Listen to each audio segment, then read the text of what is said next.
여호수아서 10장 6절에서 15절까지의 말씀입니다. 제가 먼저 6절을 봉독하겠습니다.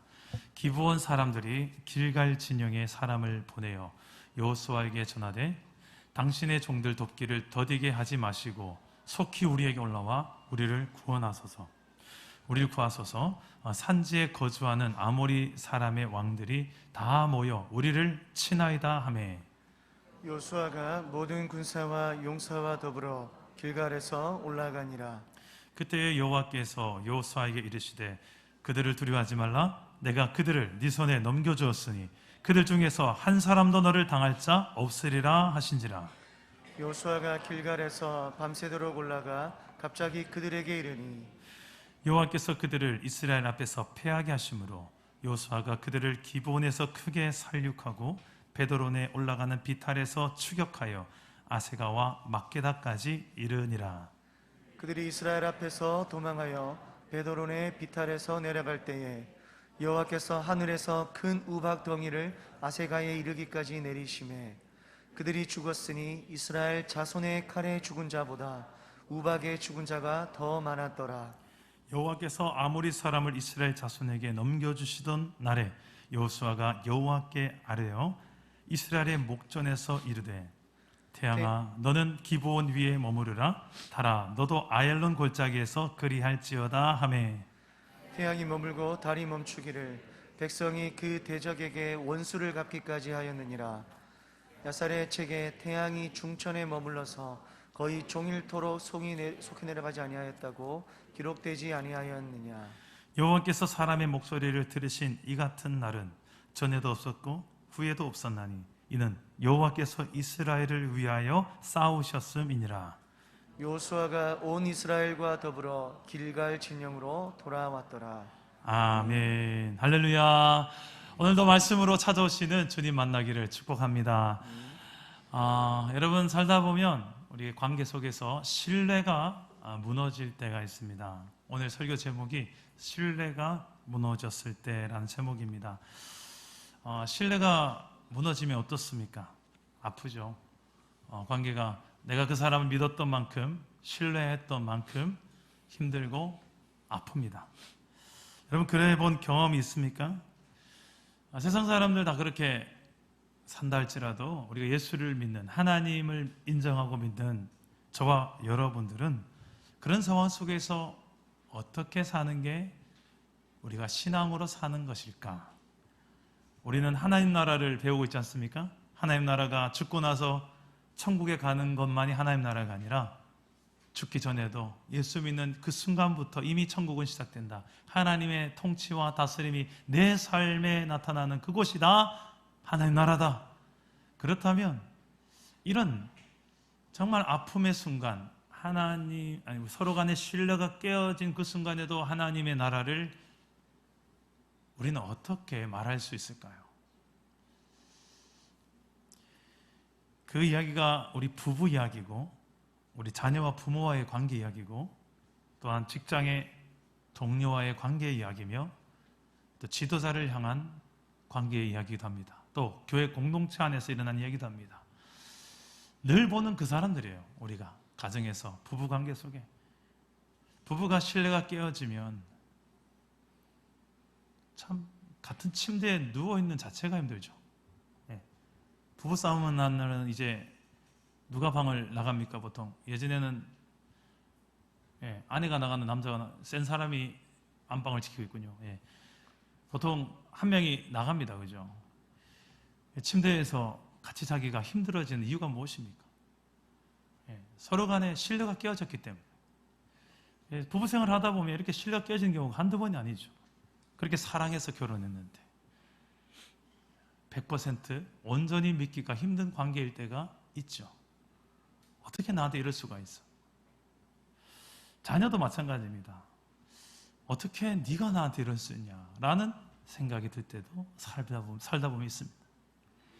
직장에서도 그렇게 나한테 잘해줬던 동료, 상사가 알고 봤더니 뒤에서 딴소리를 하고 다닌다는 소식을 내가 접해 듣습니다. 그러면 야, 저분이 어떻게 내가 저분만큼 딱 믿었는데 배신감과 증오로 참 직장에서 그 사람 얼굴 보는 것 자체가 싫어집니다. 이런 일들이 교회 안에도 일어나요. 성도 안에. 그리고 심지어는 지도자를 향하여서도 셀리더, 목회자, 교역자, 간사, 또 교사, 이런 어떤 리더십들과의 관계에 있어서도 신뢰가 무너지면 참 교회에 나올 때 참 힘듭니다. 좀 대형 교회면 그죠? 숨을 데도 많은데 우리 작은 이런 교회는 숨을 데가 없어요. 오면 다 보이잖아요, 서로가. 그리고 하루 이틀이 아니죠. 우리 지금 1년, 3년째 보고 있잖아요. 저 밑바닥까지 다 보여요, 우리 서로가. 그러니까 우리의 성실의 수준, 우리의 신실의 수준, 우리의 기도의 레벨, 우리의 헌신의 수준, 우리의 인격의 수준, 좀 3년쯤 겪으면 좀 다 보이지 않습니까, 서로가? 우리 민낯 많이 봤잖아요, 그죠? 특히 코로나 시국에. 그래서 참 우리 나름대로는 서로를 보면서 또 신뢰가 생기기도 하고 신뢰가 깨어지기도 하는 게 사람과 사람이 사는 모습이 아닙니까? 그런 무너진 신뢰 속에서도 우리는 또 예수를 믿고 하나님께 주신 사명이 있다고 해서 그 사명을 감당하려고 합니다. 근데 문제는 얼굴을 보기 자체가 힘든데 그 사람과 함께 같은 사명을 감당하는 자체가 이게 좀 쉽습니까? 여러분 주로 언제 신뢰가 많이 무너집니까? 내가 참 믿었던 사람, 가까이 했던 사람, 늘 보며 함께 일했던 사람 좀 겪어보니까, 좀 가까이 가보니까 알고 봤더니 너무 무책임하고 게으르고 신실하지 않고 겉과 속이 다르고 앞에서와 뒤에서 말이 다르고 말과 행동이 다른 이런 경험들을 할 때 아, 이 사람 믿어서는 안 되겠구나. 그 신뢰가 와르르 무너져 내리기도 합니다. 그런 무너진 신뢰에 그 사람이 내게 어떤 제안을 하고 어떤 도움을 요청할 때 여러분 그 사람에게 어떻게 반응하시겠습니까? 쉽게 받아줄 수 있습니까? 쉽지 않을 거예요. 신뢰가 무너진 만큼 신뢰가 회복되기까지는 내 마음을 담아서 함께 동력하고 일한다는 게 참 쉽지 않습니다. 어떻게 보면 좀 회복해 나아가야 될 영역입니다. 이 행복한 동력을 위해서라면 그런 무너진 신뢰 상태로 우리의 가정과 일터에서 또 교회에서 어쩔 수 없이 만나야 되는 것도 만나야 되고 일해야 되고 또 사명 감당해야 되는 그런 상황이 계속된다면 이 얼마나 불행한 상황입니까? 그럴 때 우리는 어떻게 하는 것이 정말 하나님 기뻐하시는 우리의 신앙의 삶일까요? 신뢰가 회복될 때까지 난 아무것도 안 하고 그냥 그 사람하고 아무것도 함께하지 않고 절규하듯이 내 바운더리 밖으로 내놓고 사는 삶이 이게 최선의 삶일까요? 주님이 기뻐하는 삶일까요? 혹시 그렇게 신뢰가 무너진 것 때문에 한쪽에서 좀 힘들게 마음앓이하고 계신 성도님이 있습니까? 경험해 보신 분은 아시겠지만 이 신뢰라는 것은 무너지는 것은 한순간입니다. 근데 회복되려면 참 많은 시간이 들어가요. 그리고 노력도 필요합니다. 근데 그 신뢰가 회복될 때까지 그 사람을 그냥 안 보고 소극적으로 피하는 것만이 상책일까? 우리는 어떻게 하면 이 신뢰가 무너진 상황 속에서조차도 하나님을 인정하고 하나님의 나라가 이미 내 삶에 와 있다라고 말하는 그 나라를 내가 증거할 수 있고 누릴 수 있기까지도 할 수 있을까요? 그것을 어떻게 회복의 방향으로 선순환의 방향으로 나아갈 수 있게 될까요? 오늘 말씀에서 신뢰가 무너진 관계가 등장합니다. 바로 이스라엘과 기브온의 관계입니다. 이스라엘 백성과 기브온 땅에 사는 사람들과의 관계입니다. 기브온 사람들은 하나님이 명령하셨던 이스라엘이 멸망시켜야 될, 진멸해야 될 가나안 땅 사람들이었습니다. 그런데 기브온 사람들은 지금 소문을 듣자니 이스라엘이 가는 곳마다 다 진멸되는 분위기예요. 그러니까 자기 차례가 오기 전에 미리 우리가 저들과 화친을 맺어야 되겠다. 그래야 우리가 살 수 있겠구나 해서 어떻게 화친을 맺을까? 속임수를 계획합니다. 어떻게 속이는가? 낡은 옷을 입고 낡은 신발을 신고 곰팡이가 생긴 떡을 준비해서 그들을 이스라엘 지도자를 찾아갑니다. 그리고 우리는 저 먼 나라에서 와서 이렇게 옷이 다 낡아버렸고 먹을 것들이 곰팡이가 생겼습니다. 저희는 이 땅 사람이 아닙니다라는 것을 증명하기 위해서 그렇게 위장을 합니다. 이스라엘 지도자들은 깜빡 섰습니다. 그래서 화친을 맺습니다. 어떻게 보면 하나님을 인정하는, 하나님의 이름을 걸고 화친을 맺었기 때문에 이 기브온 사람들도 하나님의 백성이 된, 이 개종한 하나님 나라 백성이 된 거예요. 그런데 3일이 지나서 이 사실이 들통이 납니다. 아, 우리를 속였구나. 이 거짓이 드러난 기브온 사람들은 어떤 결과를 맞이할까요? 이들은 이미 하나님이 진멸하라고 명령하셨던 가나안 땅 사람이기에 지금이라도 다 죽여도 괜찮지 않을까요? 게다가 이스라엘을 속이까지 한 이 괘씸죄까지 더해져서 당연히 처치해야 되지 않을까. 그런데 이스라엘 지도들은 그들을 죽이지 않습니다. 아니, 못 죽였습니다. 왜일까요? 게다가 죽이지 않을 뿐만 아니라 오늘 말씀에 보니까 이 기브온 사람들이 위기 상황을 맞이하는데 가나안 연합군대가 이스라엘과 연합했다는 이유로 기브온 사람들을 치러 올라온 거예요. 이 상황에 도움 요청을 이스라엘과 여호수아 군대에게 요청을 하자 여호수아는 그 즉시 올라가서 밤새도록 달려가서 그들을 도와서 연합군대를 쳐서 이깁니다.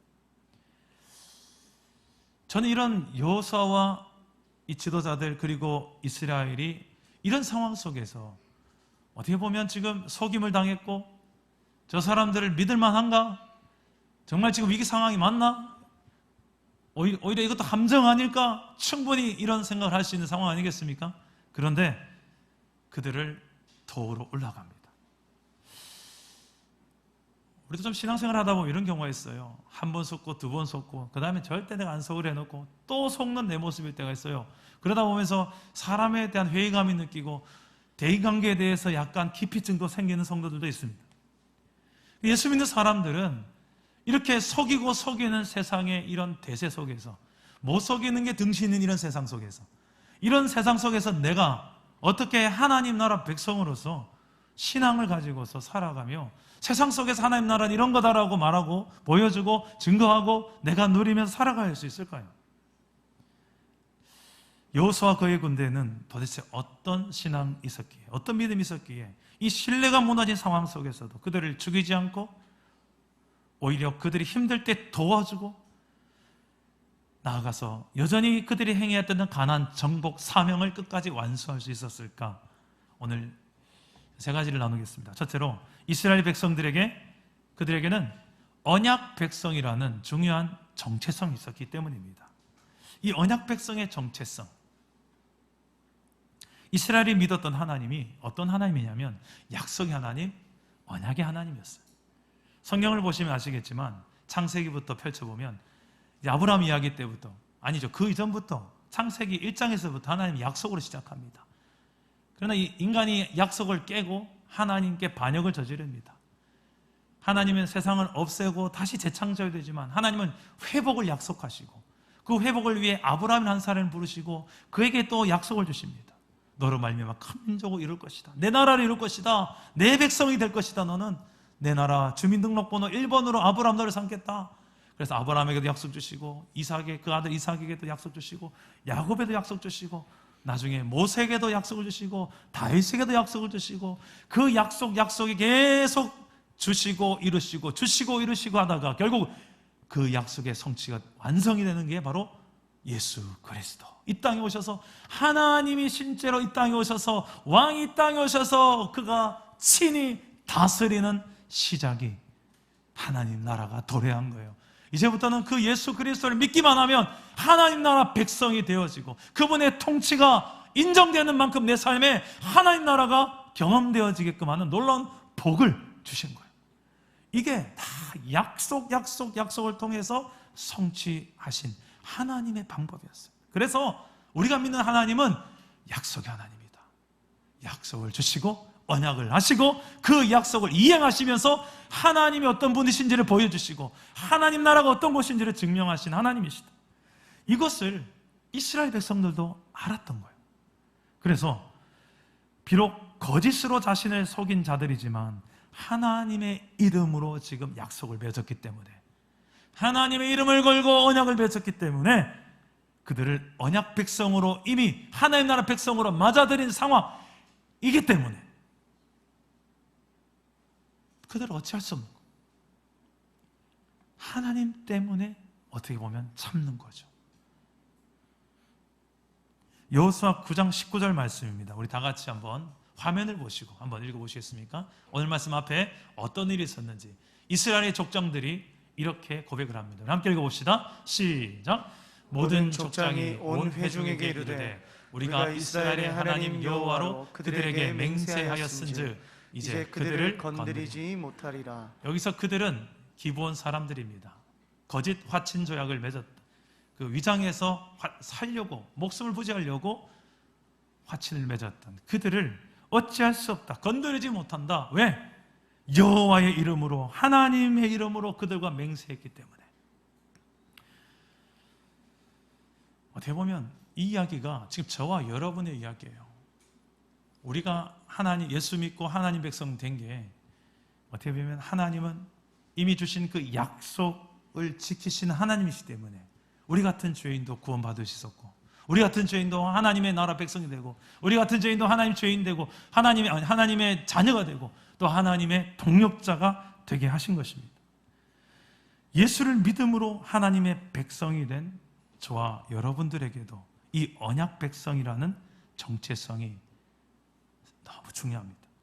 특히 오늘날 신뢰라는 것을 찾기 힘든 이 시대 속에서 우리는 세상의 방식대로 사는 자들이 아니라 약속에 신실하신 하나님의 백성으로서의 정체성을 가지고 하나님 나라 방식으로 사는 사람들이 저와 여러분입니다. 교회 안에서도 우리는 참 많은 신뢰가 무너지는 경험을 할 때가 있어요. 주일학교 부서에서도 그렇고 어떤 여러분들이 섬기는 공동 팀 안에서 그리고 또 셀 모임 안에서 어떻게 저런 말을 할 수 있어 하면서 막 신뢰가 바닥을 칠 때도 있을 수 있어요. 그런 상황 속에서 우리는 어떻게 연연치 않고 그래도 내가 하나님을 바라보며 신앙으로 살아갈 수 있을까? 우리가 믿는 하나님이 이런 언약의 약속의 하나님이고 나도 그 약속 혜택을 받은 언약 백성이기 때문에 우리는 주변에 있는 이런 많은 상황들 때로 나를 실족해 하는 이런 상황들 속에서도 그 약속을 믿고 살아가는 백성들이기 때문에 우리는 그 상황 속에서도 우리의 소신껏 걸어갈 수 있는 믿음의 길을 걸어갈 수가 있습니다. 코로나 시대에 교회가 많이 힘들어졌죠. 부서도 힘든 상황들을 많이 겪었고 하나님 나라 과연 지금도 확장되고 있을까? 교회에 대한 인식은 세상에 점점 더 안 좋아지는데 전도도 더 힘들어지고 이러다가 우리 한국교회도 유럽의 교회처럼 교회들이 다 문을 닫고 하나님 나라는 후퇴하고 망하는 거 아닌가? 여기서 끝인가? 절망하는 상황이 될 수도 있습니다. 이런 상황에 어떻게 전도를 해? 이런 상황에 어떻게 선교를 해?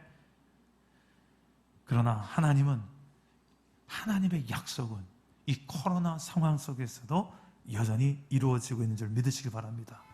저와 여러분을 통해. 저는 여러분 우리 사랑담은 교회 공동체를 볼 때마다 하나님이 정말 살아계시구나라는 것을 인정 안 할래 안 할 수가 없어요. 지금 여기 앉아 계신 분들 한 분 한 분이 다 제가 볼 때는 하나님께서 다 인도하신 분들이에요. 우리가 전도해서 내가 데려왔다 이런 개념이 아니고요. 하나님이 여러분들을 이 자리에 모으신 줄 믿으시길 바랍니다. 이 코로나 시국에 사랑 담은 교회가 생존 자체가 참 힘든 시기였어요.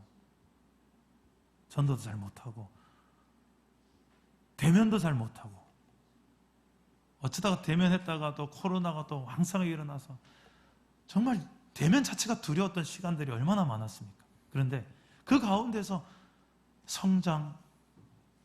이 성장이라는 게 단지 숫자만의 성장을 말한다기보다 여러분들이 헌신하는 현장 속에서 한 분 한 분들이 몸부림치며 성장하는 모습을 제가 보고 있어요. 물론 힘들어 하시죠. 헌신하는 게 쉽지만 않잖아요. 그러나 이 가운데서 여러분들이 자라나는 모습들, 또 제자 훈련, 또 하나님 나라 훈련, 하프타임 이런 훈련들을 그냥 쉬고 싶어도 나와서 또 다 받으시더라고요. 얼마나 우리 교회는 착한 성도들이 많은지. 목사가 받으라면 또 다 받아. 그래서 얼마나 많은 또 수료생들이, 오늘도 15명이라는 수료생이 또 나와요. 그러니까 참 나는 복도 많다. 이렇게 착한 성도들을 만난 목사인데 이 사랑 담은 교회가 세워져가고 세팅해가는 과정들, 저는 참 이걸 볼 때마다 하나님 하셨습니다. 이 말밖에 안 나와요. 그래서 저는 다른 어떤 환경들, 상황들, 이런 흔들리는 상황들이 있을지라도 하나님 나라는 망하지 않는다. 교회는 하나님이 세우셨고 하나님이 책임지시고 하나님이 이루어 가시는 하나님의 나라다. 저는 우리가 그런 하나님 닮은 이제 하나님의 백성다운 삶을 살아갈 때 세상 사람들이 우리를 보고 이런 말들을 좀 했으면 좋겠어요. 저 사람만큼 믿을 만하다. KS만큼 땅땅 찍을 만하다. 저 사람이 완벽해서가 아니라 정직해서 그렇고 부족도 자기가 정확하게 뭐가 부족한지를 말할 수도 있고 연약함도 완벽해서 우리가 믿을 만한 거 아니잖아요. 우리 중에 완벽한 사람 누가 있습니까? 정직해서. 그리고 저 사람의 남다른 기준과 남다른 정체성 때문에 저 사람은 이런 상황에서 절대로 그 짓을 할 사람은 아니라는 어떤 저 사람만의 확실한 정체성과 기준을 내가 살아보니 겪어보니까 알겠더라는 거예요. 그래서 저 사람만큼은 내가 믿을 만하다. 이런 상황에 저희를 맡길 만하다. 물론 그럼에도 불구하고 또 우리는 또 신뢰가 깨어질 때도 있어요, 솔직히. 그러나 우리는 내 연약함보다 더 크신 하나님을 신뢰하고 그분의 언약, 약속을 신뢰하는 언약 백성이라는 것, 이게 얼마나 감사한 이야기인지 모르겠어요. 그런 언약 백성으로 하나님 약속을 붙들고 살려는 자에게 하나님은 또 한 번 확신의 말씀을 주십니다. 오늘 말씀 8절 말씀을 여러분 한번 다시 한번 더 읽어볼까요? 8절 말씀입니다. 함께 읽겠습니다. 시작. 그때에 여호와께서 여호수아에게 이르시되 그들을 두려워하지 말라. 내가 그들을 네 손에 넘겨주었으니 그들 중에서 한 사람도 너를 당할 자 없으리라 하신지라. 여호수아가 어떻게 불리한 싸움이지만 내가 언약 백성이니까 하나님 닮은 약속의 백성이니까 비록 거짓으로 화친했지만 이 약속은 내가 지켜야 된다. 이게 하나님 기뻐한 뜻이 아니겠느냐. 그리고 어찌됐든 저들이 약속을 통하여 하나님 나라의 백성이 됐는데 내 형제가 됐는데 도와야 되지 않겠냐. 이런 소신으로 올라가려 하는데 하나님께서 한 번 더 약속으로 그래 가라. 두려워하지 마라. 내가 싸운다. 너는 승리할 것이다. 하나님 직접 싸우시겠다는 약속, 승리해 주겠다는 약속, 얼마나 여호수아가 힘이 되고 또 위로가 됐겠습니까? 저는 목회하다가 힘들 때 기도하면 하나님께서 항상 제 정체성을 확인시켜 주셨어요. 네가 어떤 존재인지를 잘 봐라. 네가 어떻게 여기 있지? 왜 어떻게 목사가 되었고 어떻게 지금 사랑나무교회 담임 목회를 하게 되었지? 여기까지 어떻게 너 예전에 25년 전을 한번 봐라. 나 처음에 교육전도사 시절에 어떻게 시작했고 지금 이렇게 25년 지난 뒤에 사랑나무교회 담임 목회를 하고 있는 네 모습을 봐라. 상상이나 있냐? 네가 이렇게 지금 목회하고 있을 것을. 우리 전도사님들이 한 번씩 그런 이야기 합니다. 목사님, 저는 진짜 담임 목사는 잘 못할 것 같습니다. 그래요. 제가 볼 때는 우리 교회 전도사님들보다 제가 수십 배는 더 부족한 사람이었어요. 우리 전도사님들이 제가 용기를 이렇게 위로를 주는데 여러분도 좀 용기를 좀 주세요. 우리 전도사님 너무 잘하고 계시잖아요. 아멘이세요. 여러분, 목회하다가 힘들 때 내 뿌리를 좀 내 정체성, 내가 어떻게 여기 있지? 솔직히 말해서 여러분, 내가 여기서 이렇게 하나님 예배하고 만나고 이럴 자격이 내게 있습니까? 내 자신의 의로 봤을 때 얼마나 우리가 많은 죄인이고 얼마나 미성숙하고 얼마나 상처와 결핍투성이고 그런 우리가 오늘 이렇게 하나님을 찬양하고 예배하고 만나고 그분의 뜻을 알고 그분 뜻을 따라 이루어드리고 이런 동력하고 하나님 나라 백성으로 동력자로 살아간다는 게 이 자체가 얼마나 기적 같은 일이 내 삶에 일어난 거예요. 단지 목사가 되어서만이 아니라 여러분들이 지금 살아가는 삶이 이미 하나님의 그 약속의 성취고 또 이루어져 가고 있는 과정임을 믿으시기를 바랍니다. 그런데 나는 언약 백성이다. 그 약속, 하나님 말씀을 붙들고 내가 어떤 정체성으로 살아가야 될지를 말씀 앞에서 발견할 수 있기를 주님의 이름으로 축복합니다. 그럴 때 비록 사람을 바라보고 세상을 볼 때 만족감이 없고 때로는 사람들이 내 마음을 흔들고 신뢰가 깨어지고 교회가 여기밖에 없나? 신뢰 깨졌으니 또 다른 게 옮기고 어떤 이런 개념이 아니라 나를 여기 왜 부르셨지? 그 하나님으로부터 다시 출발하고 그 하나님이 뭐라고 내게 말씀하시고 약속하시지? 성경을 통해서 확인하고 그렇게 하나님 앞에서 내 정체성을 다시 한 번 더 붙들고 신뢰가 깨어진 신뢰 속에서도 다시금 내가 어떻게 세워져야 될지를 확인할 수 있기를 주님의 이름으로 축복합니다. 둘째로 깨어진 신뢰 속에서 무너진 신뢰 속에서도 우리는 어떻게 하면 신앙으로 또 사명을 감당하며 살아갈 수 있을까요? 하나님의 뜻에 우리는 즉시 순종할 때 하나님의 뜻이라면 내 감정보다 하나님의 뜻이라면 거기에 우리가 순종으로 반응할 때 사람과의 신뢰가 무너졌다 할지라도 뭐가 하나님 뜻이지?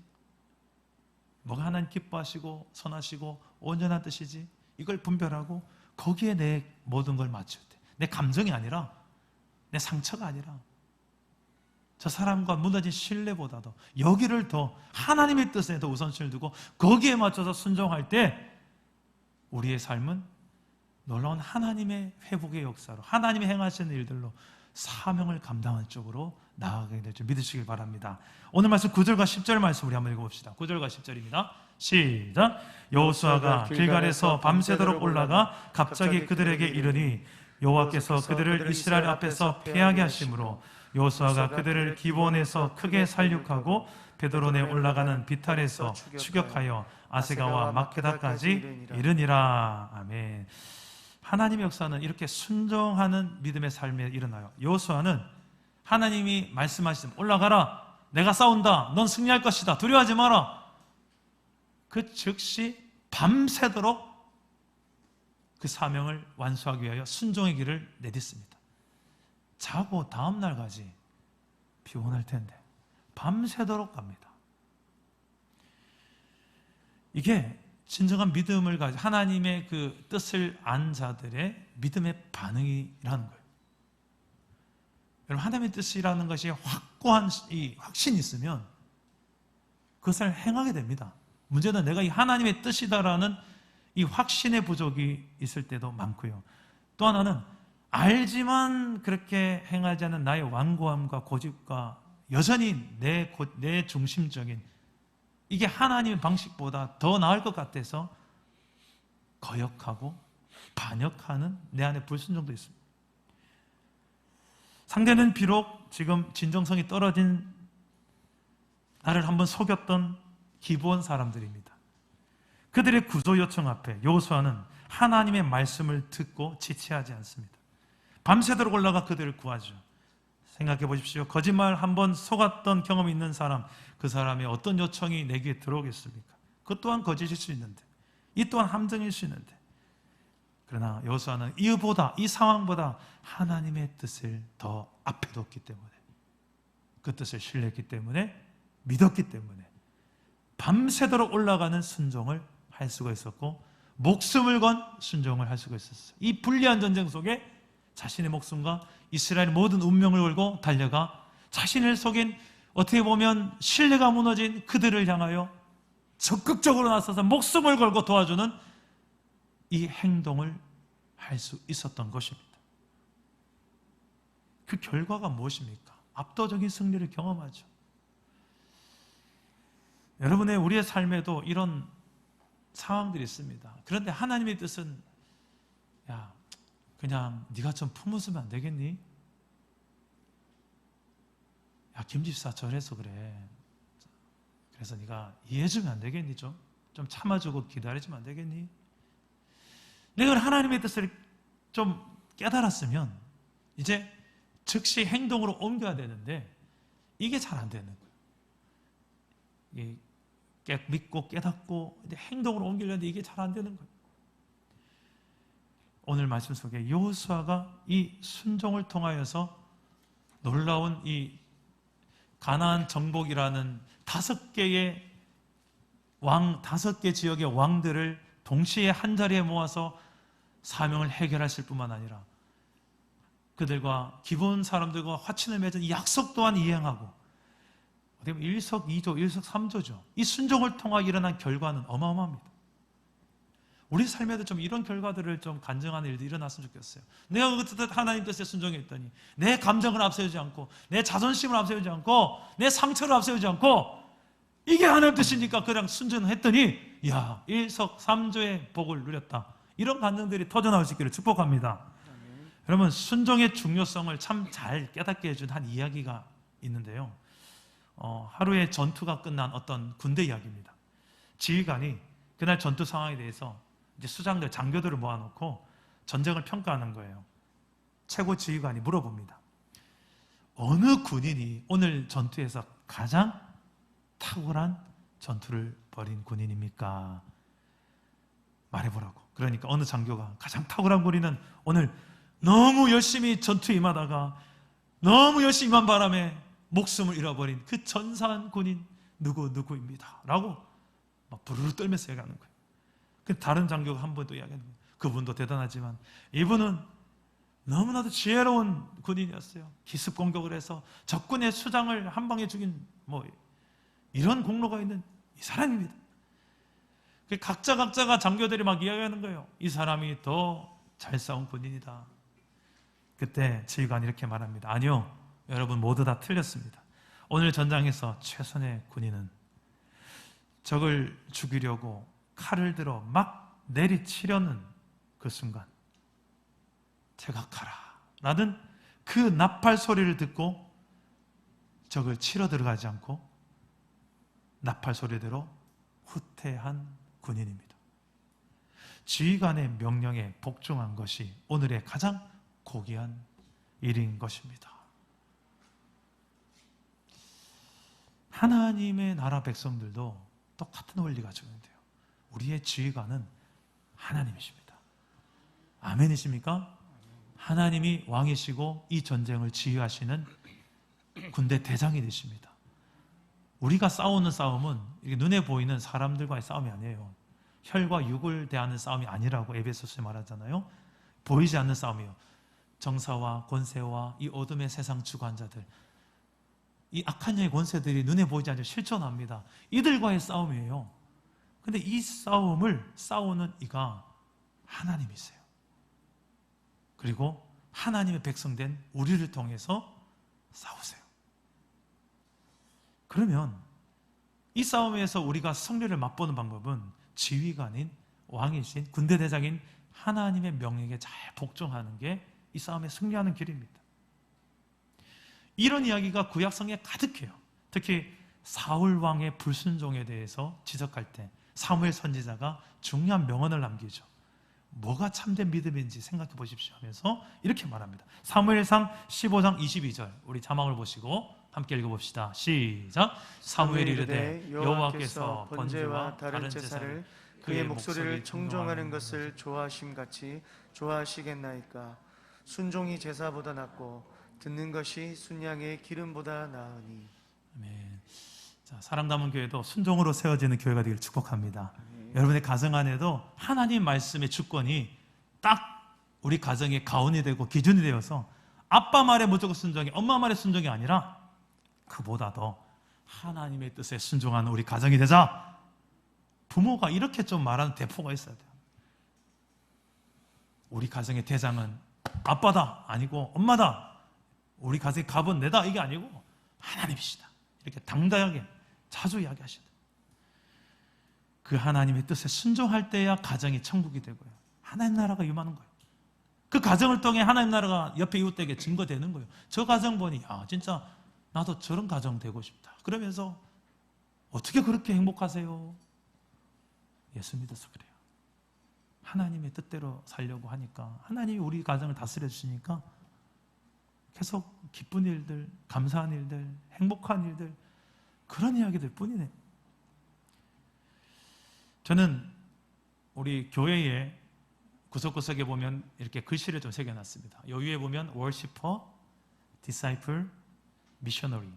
이게 우리 교회의 성도들의 정체성이 됐으면 좋겠다는 생각에 개척 초기에 이렇게 만들어 붙였어요. 무엇보다 먼저 하나님을 만나는 예배자가 되십시오. 예배자, 월시퍼. 그리고 잘 훈련되지 않으면 세상의 밥이 됩니다. 아무리 하나님 만나도 예배당 나가면 또 밥이 되자. 세상 마귀가 가만히 있잖아요. 훈련돼야 됩니다. 훈련된 제자 됩시다. 디사이플. 그리고 해외 선교 나가는 선교사님만 선교사가 아니라 예수를 믿는 복음을 가진 우리가 복음이 없는 곳에 나아가 복음을 전해야 되는 우리 모두가 선교사입니다. 미셔너리. 선교사로 이 예배당 문을 나가도록 예배당 출구에다 저렇게 미셔너리라 붙여놨어요.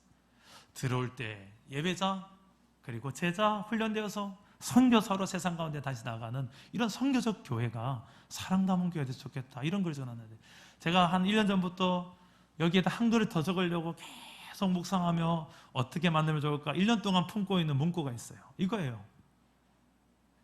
신앙과 삶의 일치로 하나님의 나라를 누리고 증거하라. 다시요. 신앙과 삶의 일치로 하나님의 나라를 누리고 증거하라. 입술로만 전도해도 참 감사하지만 입술과 플러스 우리의 삶으로 정말 하나님이 살아계신 것을 어떻게 해요? 하나님 뜻에 순종함으로 미루는 순종이 아니라 여호수아처럼 즉시 말씀과 동시에 즉시 밤을 새워서라도 그 순종을 해낼 때 아무리 불리한 상황이고 도저히 역전 가능성이 없어 보이는 상황이라 할지라도 압도적인 승리의 연속을 경험하게 될 줄 믿습니다. 마지막으로 우리가 신뢰의 관계가 무너질 때 살다 보면 그럴 때에도 우리는 어떻게 하면 이 신앙으로 살고 또 사명을 완수하며 살아갈 수 있을까요? 기도하라는 것입니다. 어떤 거요? 내 힘으로 할 수 없기 때문에 내 힘으로 이 하나님 나라를 내가 내 삶 속에 누리고 순종하고 실천하고 살아갈 힘이 없기 때문에 사명완수를 위해 기도해야 되는 것입니다. 따라해 봅시다. 사명완수를 위해 기도하라. 사명완수를 위해 기도하라. 12절 말씀입니다. 우리 함께 읽어봅시다. 시작. 여호와께서 아모리 사람을 이스라엘 자손에게 넘겨주시던 날에 여호수아가 여호와께 아뢰어 이스라엘의 목전에서 이르되 태양아 너는 기브온 위에 머무르라. 달아 너도 아얄론 골짜기에서 그리할지어다 하매. 아멘. 자, 여호수아가 지금 전쟁 중에 이런 기도를 하는 거예요. 자, 태양아 스톱! 달아 스톱! 이러는 거예요. 야, 이건 무슨 기도야? 이거 너무 이런 기도를 왜 해야 되죠? 왜 여호수아는 이런 기도를 했을까요? 그리고 하나님 거기 응답하세요. 실제로 태양이 중천에 머물러요. 이 자전과 공전, 여러분, 태양이 중심으로 이제는 지구가 돌죠. 태양이 도는 게 아니라 원래는, 그죠? 그냥 지구 과학적으로 봐도 이게 멈춘다 생각해 봐요. 시속 한 우리가 170 정도로 우리 자동차 달리다가 꽤 멈춰봐도 정체주차장이 어떻습니까? 경험 있으시죠? 몸이 막 앞으로 막 확 날아가지 않습니까? 그죠? 그런데 지구가 지금 몇 킬로로 자전하고 공전하나요? 혹시 아시는 분 있어요? 제가 정확한 킬로수는 모르겠는데 어마무시한 속도로 제가 이거 돌다 알고 있어요. 그런데 이 속도가 갑자기 멈춘다 생각해 봐요. 네, 거의 뭐 지구 멸망이죠. 이런 기도를 하는데 그게 또 이루어지고 지구는 멸망 안 했어요. 그러니까 이거를 그냥 과학적으로 이해하면 이해할 수가 없는 본문입니다. 일어날 수도 없는 일이고요. 이거는 저 하나님의 기적적인 역사로 믿는 신앙을 요구하는 본문이죠. 더 중요한 것은 이런 기적이 도대체 어떻게 현실로 일어났을까라는 것보다 더 중요한 것은 왜 이런 기도를 했을까? 그리고 왜 이런 기도가 응답이 됐을까라는 거예요. 하나님의 능력을 자랑하기 위해서일까요? 하나님 이 정도 하실 수 있는 분이다라는 것을 보여주기 위해서만일까요? 여호수아는 지금 어차피 지금은 이미 전세는 기울었습니다. 이스라엘이 이기는, 하나님은 또 우박을 내리셔서 저 모든 연합군대를 이미 많은 군사들을 다 죽여놓은 상황이에요. 이미 패잔병들로 저 연합군대는 도망가는 상황이에요. 이 정도면 끝하고 이겼다라고 이제 돌아가도 되는데 여호수아는 거기서 멈추지 않습니다. 태양이 멈추고 달이 멈추는, 그래서 좀 더 낮이 길어져야 이 완전한 사명을 완수할 수 있기 때문에 하나님께서 여호수아에게 주신 사명, 가나안 땅에 있는 모든 사람, 가축과 남녀노소 모두를 다 진멸해라. 그곳에 모든 우상의 문화를 다 없애고 내 나라, 하나님의 나라, 거룩한 문화를 너희를 통하여 이루리라. 그래서 너 진멸해라는 그 명령을 받았기 때문에 그 사명을 다 완수하기 위해서 여호수아는 지금 열심을 내는 거예요. 여러분 혹시 이렇게 기도해 본 적 있습니까? 사명을 위해서. 아니, 그 이전에 여러분은 사명이 무엇입니까? 가정에서 어머니로, 아버지로, 남편으로, 아내로, 자녀로, 형제로. 여러분, 하나님께서 어떤 사명, 임무를 주신 것 같습니까? 여러분, 일터에서 여러분 사명 무엇입니까? 그냥 돈 버는 밥벌이만입니까? 아니면 그곳에서 하나님의 뜻 무엇이라고 생각하십니까? 여러분을 왜 거기 심어두셨을까? 그걸 사명이라고 하죠.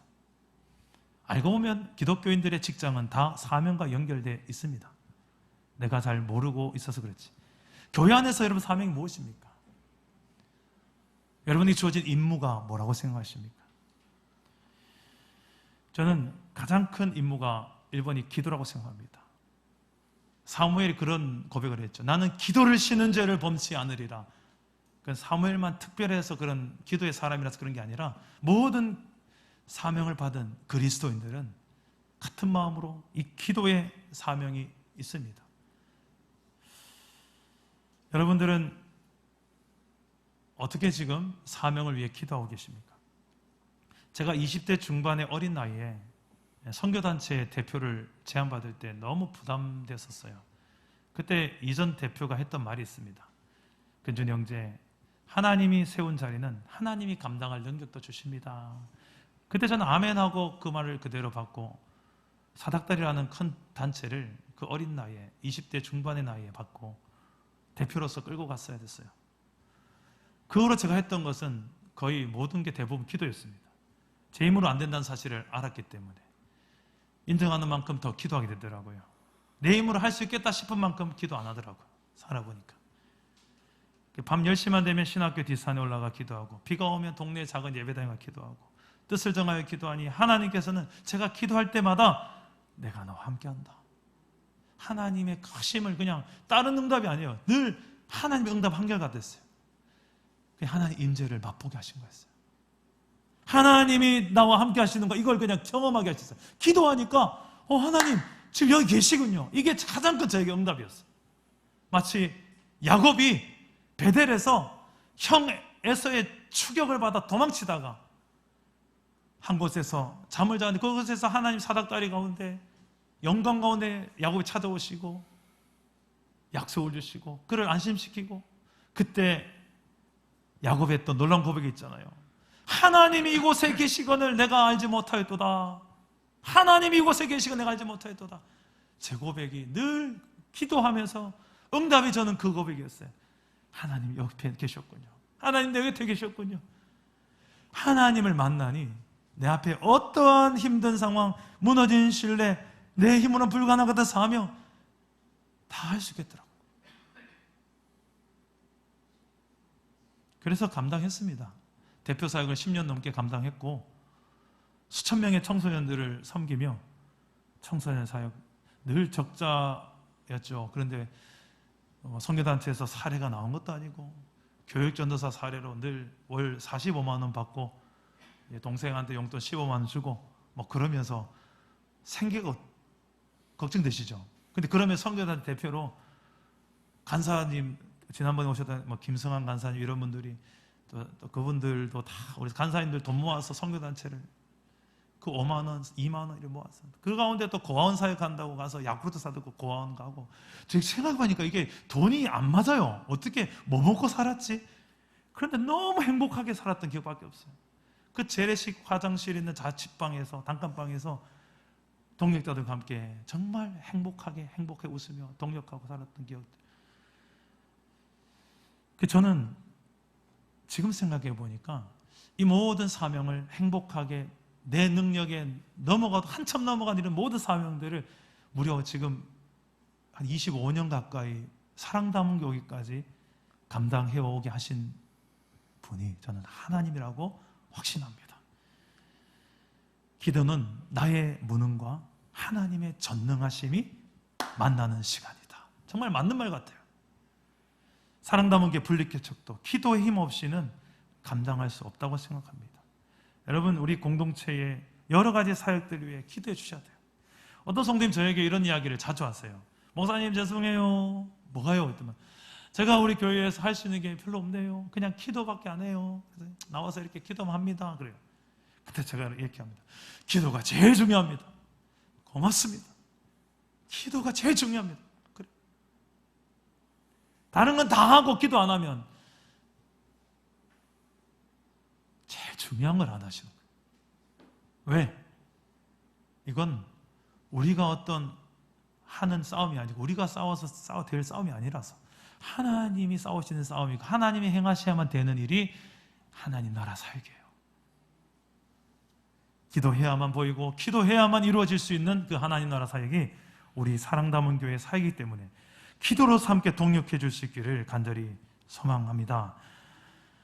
우리 사랑 담은 교회 지금 2학기가 시작됐습니다. 이제 오늘부터 셀 모임이 시작되고요.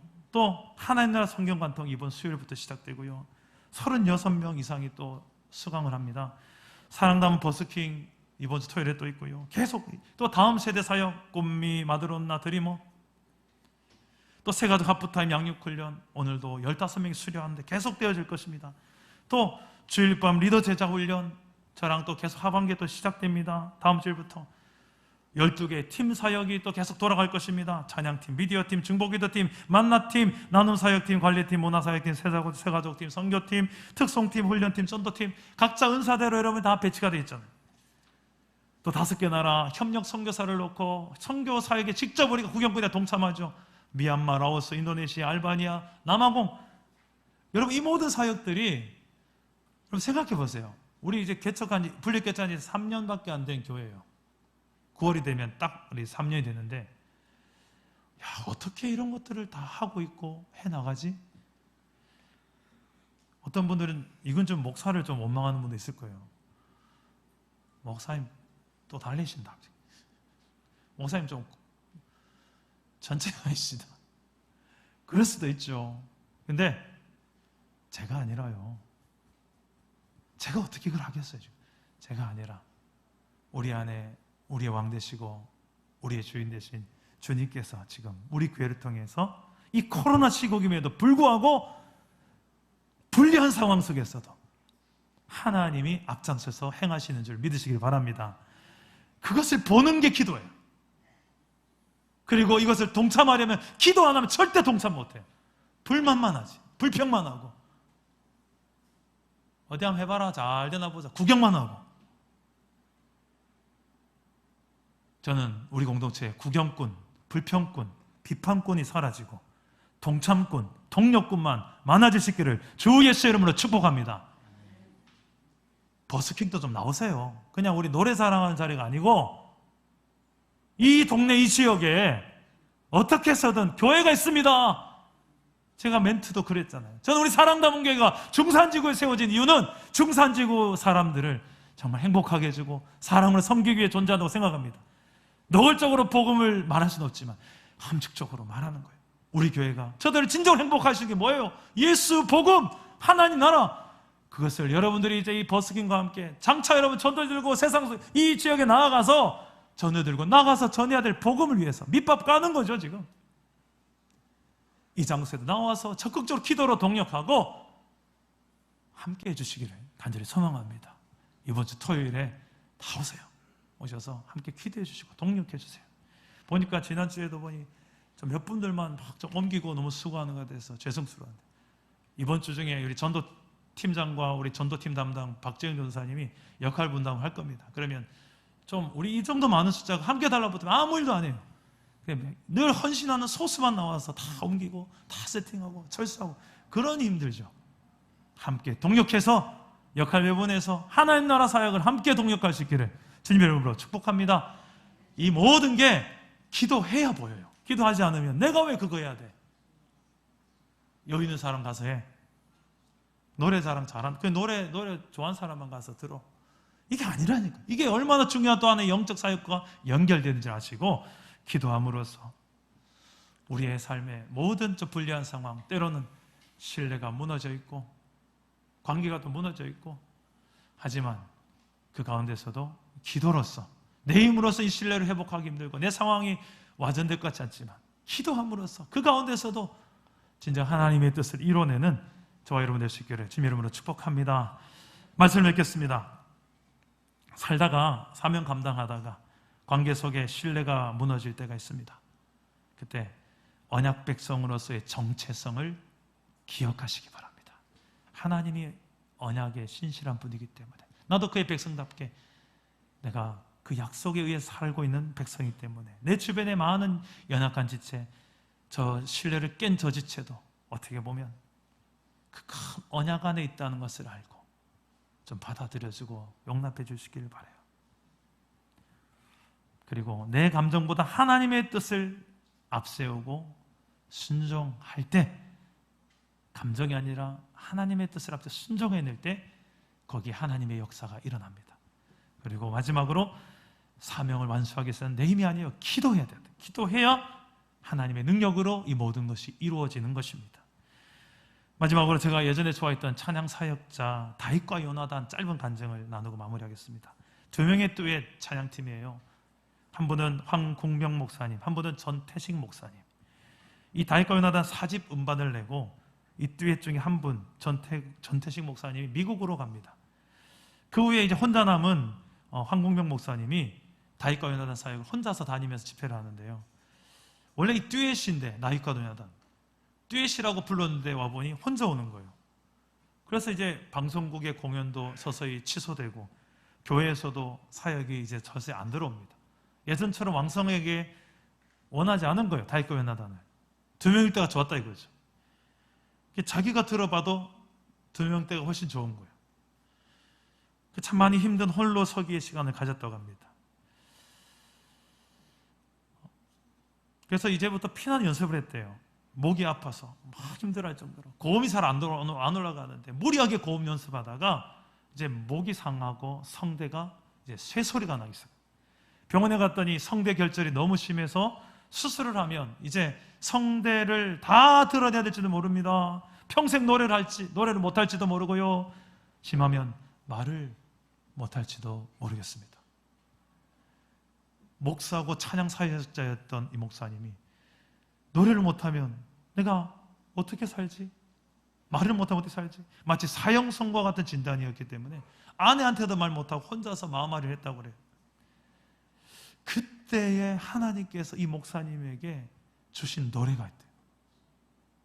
어느 교회에 찬양집을 이렇게 보다 보니까 작곡가 이름도 없이 작곡가 미상인 노래가 묻혀 있어서 이게 어떤 노래인가 보는데 이 가사가 이런 가사가 적혀 있었더래요.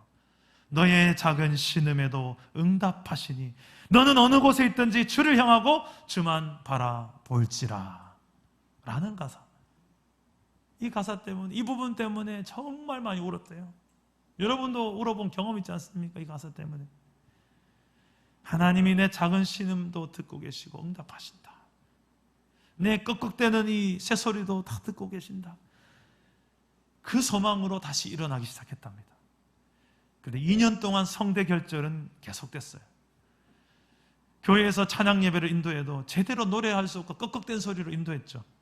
날마다 울면서 다시 내가 찬양할 수 있고 말씀 전할 수 있는 목소리를 달라고 기도했답니다. 현대의학은 불가능한 상황이지만 2년 후에 하나님은 불가능을 가능케 해주셨습니다.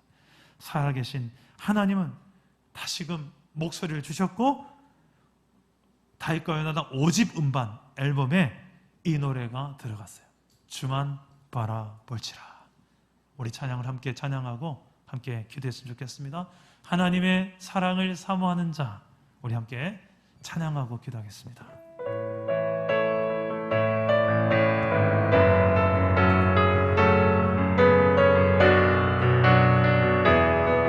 하나님의 사랑을 사모하는 자, 하나님의 평안을 바라보는 자,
바라보시고 나를 어느 때나 바라보시고 하나님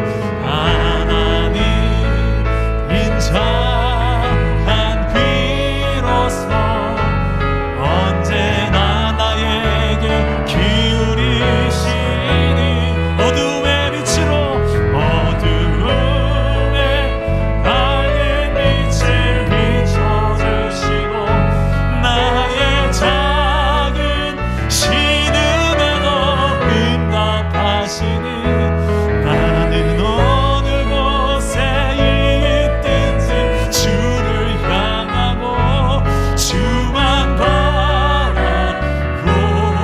바라보지라 주만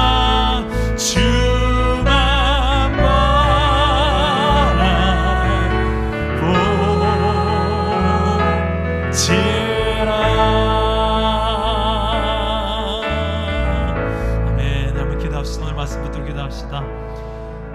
우리가 살다 보면 신뢰가 깨질 때가 있습니다. 내 부부 생활도 자녀도 동력자도 그럴 때 낙심해서 다 때려치우고 싶은 그럴 때 그럼에도 불구하고 우리가 바라봐야 될 것 있습니다. 하나님, 변치 않는 하나님의 약속과 그분의 사랑, 그 앞에 머물러야 되는 것. 충분히 내가 다시 달려갈 힘을 공급받을 때까지 기도로 머물러야 되는 것. 그럴 때 우리에게 순종할 힘이 주어지고 하나님의 더 확신의 약속의 말씀도 주시고 주만 바라보며 승리하게 하여 주옵소서. 내 무너진 가슴, 내 무너진 이 중심이 있다면 하나님 앞에 아뢰면서 주여 이 신뢰가 회복될 수 있습니까? 주여 어디서부터 어떻게 잘못된 건 잘 모르겠지만 하나님 성령 깨달아지게 하시고 내가 해야 될 게 무엇인지 이 신뢰를 회복하기 위해서 내가 내 편에서 해야 될 게 있다면 알게 하여 주시오. 깨달아 알게 하여 주십시오. 그 뜻에 순종하겠나이다. 즉시 밤을 새워서라도 이 우선순위를 세우고 다른 내가 하고 싶은 일이 아니라 하나님이 하고 싶어진 그 일에 초점을 두고 하나님의 눈으로 순종할 때 내 삶의 압도적인 승리와 하나님의 나라가 임하는 것을 경험하게 하여 주옵소서. 기도하실 때에 저를 따라오 기도하겠습니다. 주여 은혜를 주옵소서. 주여 믿음을 주옵소서. 주여 승리케 하옵소서.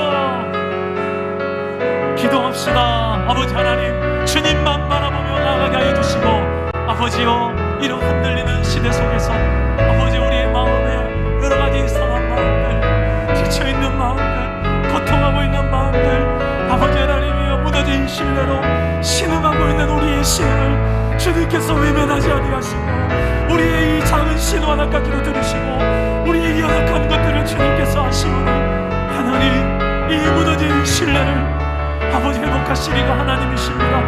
하나님 더 크신 하나님을 바라보게 하시고 더 크신 하나님의 약속과 하나님의 사랑을 바라보며 무너진 신뢰 속에서도 우리에게 주신 이 성령을 먹게 하시고 믿음의 길을 걸어가게 하여 주시고 우리 이상한 심령을 멸시치 아니하시고 이 누모스 그대로 나온 자들에게 회복을 주시고 다시금 일어나 걸어갈 방향을 주시고 성령의 길을 걸어가실 능력을 부으시고 하나님 내게 복음을 주신 이유가 이 때를 위함이 아니겠습니까? 주여 더 이상 구경꾼에 머물지 말게 하시고 더 이상 판단꾼과 비판꾼에 머물지 말게 하시고 내가 대안이 되게 하시고 내가 대안을 제시하게 하시고 내게 그러라고 이렇게 여기를 주셨사오니 오늘 하나님 우리가 하나님 나아가는 모든 이 시대 속에 교회와 가정과 일터 속에 이 시대 속에 기도함으로써 하나님의 뜻을 발견하고 말씀 속에 약속의 말씀 속에 하나님의 뜻이 선명해지고 확고해진 하나가 우리 공동체 가운데 임하게 하여 주옵소서.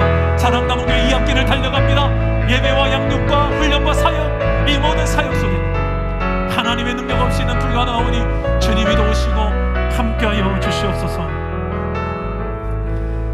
살아계신 하나님 우리의 힘으로 이제 버거울 만큼 참고 견디고 달려오다가 참 낙심한 우리 성도들도 있을 것 같습니다.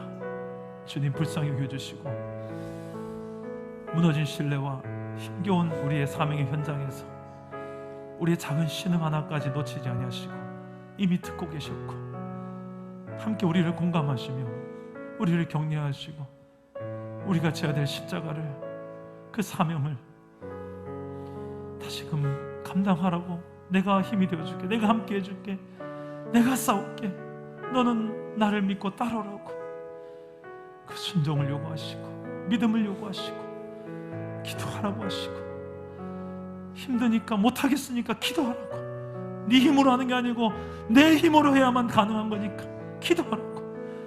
주님, 이 하나님의 부르심 앞에 더 이상 거절하지 말게 하시고, 안 되는 거 뻔히 알면서 고집 피우지 말게 하시고, 기도한 자리로 나오게 하여 주옵소서.